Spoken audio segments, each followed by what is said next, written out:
তা সেদিন যখন রাজের কোনো কথা শুনিসনি, আজকে নেশার ঘরে কি একটা বললো না বললো সেটা কেন শুনতে গেলি বল? ব্যাস মা,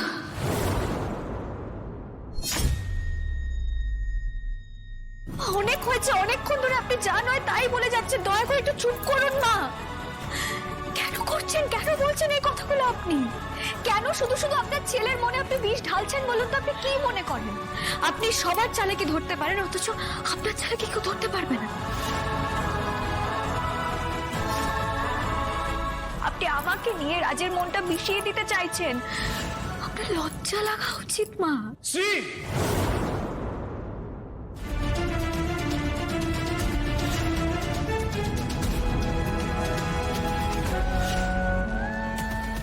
তুই মায়ের সাথে এইভাবে, মানে তোমার এতটা সাহস কি করে হলো? দেখ বাবা, দেখ তোর বউয়ের সাহসটা একবার দেখ।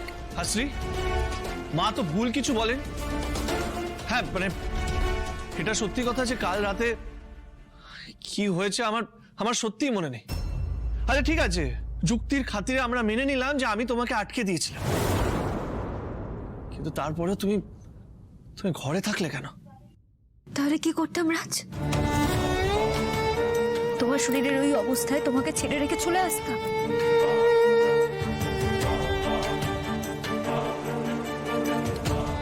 আসলে আমার কাছে তো কোনো প্রুফ নেই, তাই না? আমি তো তোমার কথাগুলো রেকর্ড করে রাখিনি কিংবা ভিডিও করে রাখিনি। তাহলে আমি আজ দেখিয়ে দিতে পারতাম তুমি কাল আমাকে কিভাবে আটকে রেখেছিলে।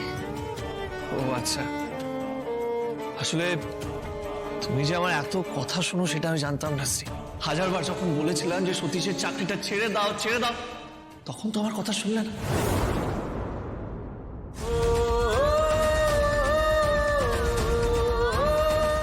কাল রাতে আমার হুট করে আমার কথা শুনতে গেলে কেন?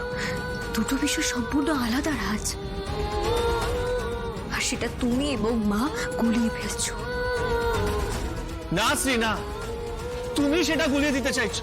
আমি কেন চাইবো গুলিয়ে দিতে? আমার কি মতলব আছে এতে, বলবে আমাকে একটু? নিশ্চয়ই আছে, আর দেখো এর পেছনে তোমার কি মতলব আছে বা নেই তাতে আমার কিচ্ছু যায় আসে,